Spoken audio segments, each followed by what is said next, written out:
এই ভিডিও করার আগে বাংলাদেশের বিভিন্ন জায়গাতে নির্বাচন কেমন হচ্ছে, এই বিষয়গুলো আমি গত সন্ধ্যা রাত থেকে একেবারে এই সময়টি পর্যন্ত সামাজিক মাধ্যম, আন্তর্জাতিক গণমাধ্যম এবং দেশীয় গণমাধ্যম এখানে প্রকাশিত বিভিন্ন খবরাখবর তার সঙ্গে নিজে যেটা জেনেছি এবং যেটা দেখছি, এই পুরো বিষয়টিকে আমি ত্রিমাত্রিকভাবে আপনাদের কাছে বর্ণনা করার চেষ্টা করব।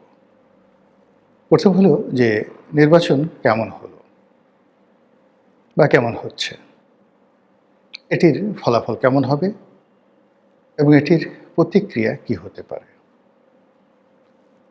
আপাত দৃষ্টিতে যেটি দেখলাম সেটি হলো যে গতকাল রাত থেকে নানা রকম গুজব ছড়িয়ে পড়েছিল এবং সেই গুজবের সত্য বা মিথ্যা এটা নিয়ে কারো ভাববার সময় ছিল না, কিন্তু গুজবগুলো খুবই মর্মান্তিক ছিল। অনেকে বলার চেষ্টা করছেন যে ঠিক এশার নামাজের মধ্যেই বা আগে পিছে অনেকগুলো ক্ষেত্রে ভোট র্যাগিং হয়ে গেছে। আগে যেটিকে রাতের ভোট বলা হতো, এটি এখন মাগরিবের পরে এই ভোট র্যাগিংটা হয়ে গেছে। সত্য মিথ্যা জানি না, জামাতের আমির সাহেব বলেছেন যে আপনারা এই ধরনের কথায় কান দেবেন না। এরপর বিকেল থেকেই, মানে 11 তারিখ বিকেল থেকেই সামাজিক মাধ্যম মশহুর ছিল। এখানে জামাতের নেতা ধরা পড়েছেন টাকাসহ, ওখানে বিএনপির নেতা ধরা পড়েছেন টাকাসহ, ইত্যাদি ইত্যাদি নানা রকম কথা। আর আইনশৃঙ্খলা রক্ষাকারী বাহিনী খুব কঠোর ভূমিকা পালন করেছেন, এই খবরগুলো ছিল। রাতে বিভিন্ন জায়গাতে বিচ্ছিন্ন সংঘর্ষের খবর পাওয়া গেছে। সব খবর সামাজিক মাধ্যমে হয়তো আসেনি, সব খবর গণমাধ্যমে তো আসেইনি, কিন্তু অনেক জায়গাতে অনেক বিচ্ছিন্ন ঘটনা সারা বাংলাদেশে ঘটেছে। আর এটা নির্বাচনের সময় সচরাচর হয়েই থাকে, সারা বাংলাদেশে হয়ে থাকে, কিন্তু অন্য সময়ের চাইতে এই সময়টিতে এটি খুবই সেন্সিটিভ। এর কারণ হলো এই ধরনের পরিস্থিতি সামাল দেওয়ার মতো যে লজিস্টিক সাপোর্ট, সেই লজিস্টিক সাপোর্ট এখন যে কোনো কারণে অনুপস্থিত। আমি যে এলাকার বাসিন্দা, সকাল থেকে সেই এলাকাতে একেবারে মৃত কবরস্থানের মতো শুনশান নীরবতা।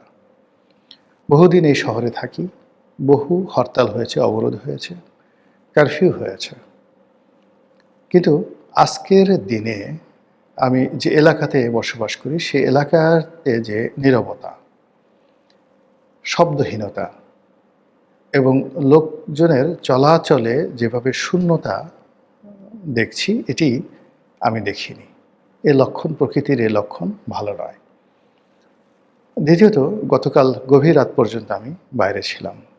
আমার গতকাল 3টি টকশো ছিল, 3টি টেলিভিশন স্টেশনে আমি গিয়েছি এবং বাড়িতে ফিরেছি রাত 12টার সময়।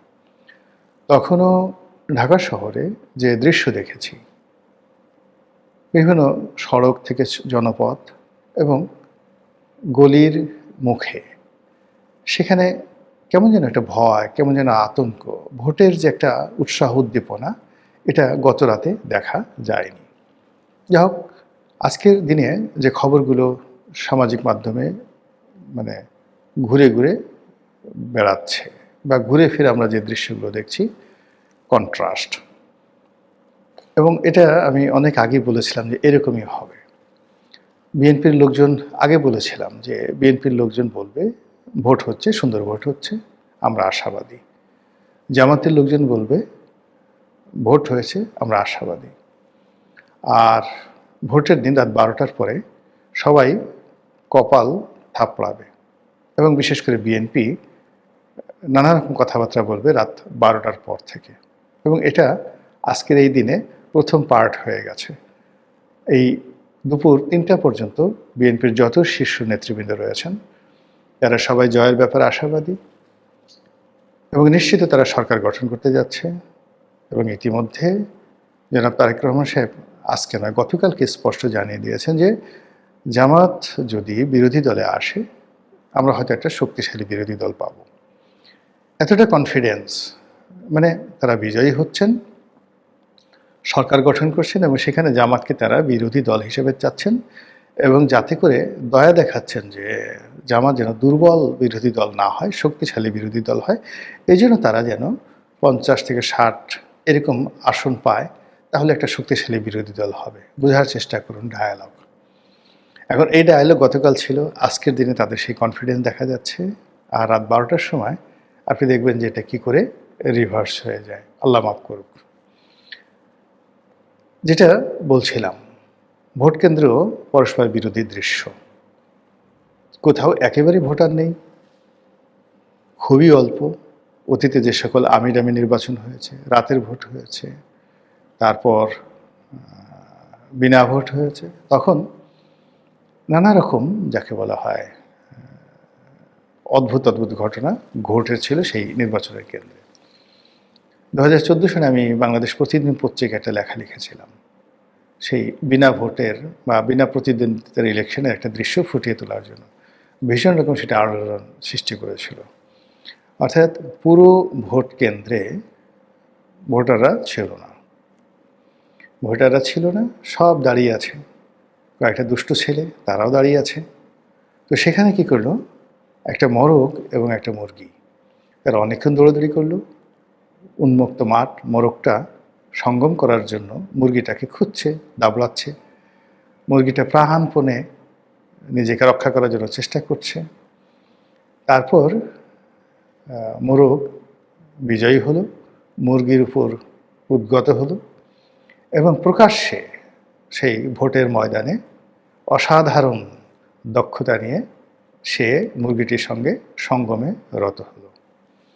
একজন সেই দৃশ্য ভিডিওতে তুলেছেন, মোবাইলে তুলেছেন এবং সেটা ফেসবুকে দিয়েছেন। আর ওটাকে কেন্দ্র করে আমি একটা লেখা লিখেছিলাম।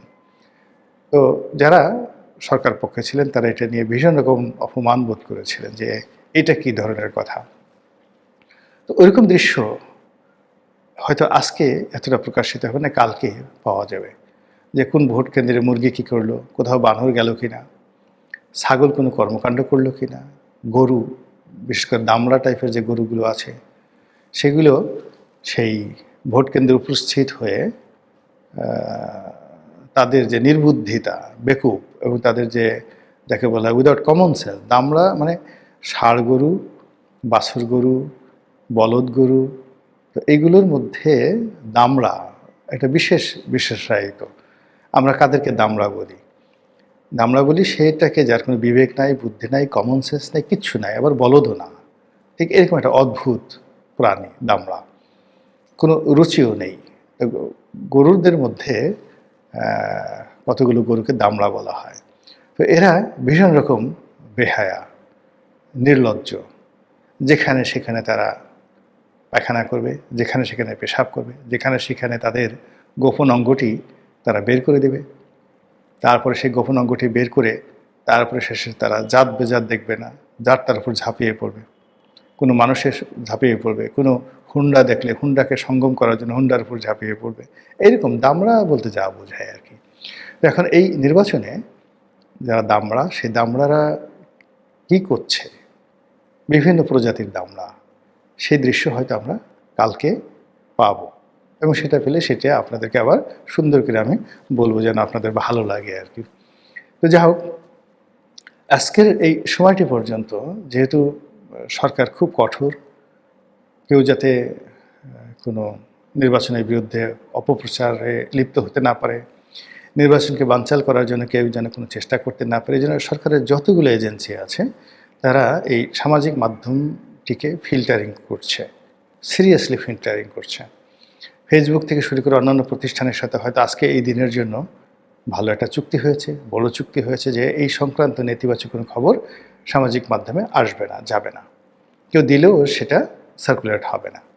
এটা নিয়ম আছে কিন্তু ফিল্টারিং, এবং এই কাজগুলো করেই কিন্তু কর্পোরেট লেভেলে এই কাজগুলো করেই মেটা মানে ফেসবুকের যারা মালিক পক্ষ তারা বিলিয়ন বিলিয়ন ডলার বিভিন্ন দেশের সরকার থেকে আদায় করে। এনিওয়ে আমাদের দেশে এরকম হয়েছে কিনা জানি না। এর কারণ হলো আপনি দেখবেন যে নির্বাচনের যে নিউজ ফিডগুলো রয়েছে, ফেসবুকের নিউজ ফিড বা অন্যান্য যে সামাজিক মাধ্যম যেগুলো বাংলাদেশের জনপ্রিয় তাদের সেই নিউজ ফিড, এমনকি টিকটকের মতো জায়গাতে এই নির্বাচন সংক্রান্ত খবর আজকের দিনে বেশি একটা হচ্ছে না। It means they are have a good deal. কিন্তু কালপো সেগুলো চলে আসবে। এর কারণে একটা দিন এরকম ফিল্টারিং করানোর জন্য কত টাকা যে এই কর্তৃপক্ষকে দিতে হয়, এটা আপনি আমি শুনলে আপনাদের মাথা খারাপ হয়ে যাবে। তো সেই দিক থেকে যতটুকু খবর আসছে সেখানে দেখলাম যে কিছু কিছু ভোট কেন্দ্র একেবারেই খালি, আবার কিছু কিছু ভোট কেন্দ্রে বেশ ভোটার উপস্থিত হচ্ছেন।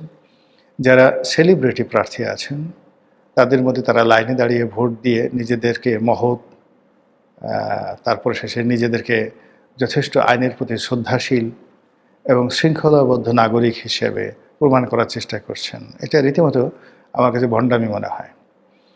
যিনি মন্ত্রী হবেন, এমপি হবেন, তার এলাকাতে ভোটারদের সঙ্গে একসাথে দাঁড়িয়ে তিনি ছবিতে পোজ দিচ্ছেন, এই ভণ্ড ভবিষ্যতে করতে পারবেন এমন কোনো কাজ নাই। সে রীতিমতো একজনের গলা জবাই করে রক্তাক্ত সেই লাশটিকে সুন্দরভাবে ঢেকে তারপরে পাশে তসবি নিয়ে বসে সে জিকির করতে পারবে।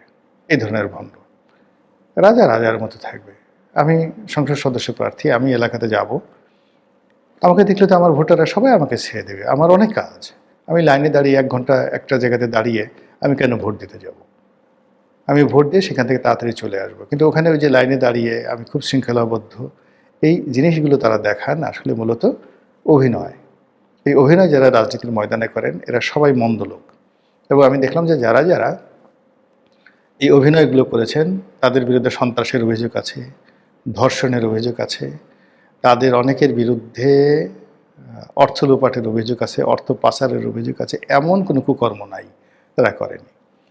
এর বাইরে যেটা দেখলাম সেটা হলো নাসিরউদ্দিন পাটোয়ারি, আলোচিত প্রার্থী, তিনি তার নির্বাচনী এলাকাতে মির্জা আব্বাসের সমর্থকদের সাথে নানা রকম সিন ক্রিয়েট করেছেন এবং এগুলো নিয়ে কিছু কিছু খবরাখবর আসছে। তো সব মিলিয়ে নির্বাচনের যে এই সময়টি পর্যন্ত আমরা যা কিছু দেখছি মনে হচ্ছে সব কিছু সাজানো, গোছানো, শান্তিপূর্ণ। কিন্তু আসলে কি তাই? এবং এই নির্বাচনের ফলাফলটা আপনি কেমন আশা করেন? ভোটার কি 50% বেশি হবে? আর 50% ভোটার হলে তো বিএনপি বিপুল আসনে জয়লাভ করবে। আর যদি ভোটার অন অ্যাভারেজে 20% বা 30% হয় তাহলে এখানে জামাত জয়লাভ করবে, সঙ্গতিকারণে জামাত জয়লাভ করবে।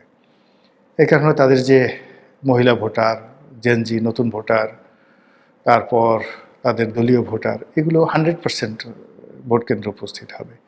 এর বাইরে অন্যান্য যে সকল ছোট ছোট রাজনৈতিক দল যেমন চরমোনাই পীর সাহেব, তাদের কোনো রকম ট্রল বা তাদের কোনো প্রার্থীর সেই ইন্টারভিউ বা ভোট ভালো হচ্ছে তারা বিজয়ী হবেন, একটা সিটে বিজয়ী হবেন, এরকম কোনো খবর আমরা কিন্তু এখন পর্যন্ত দেখতে পাচ্ছি না।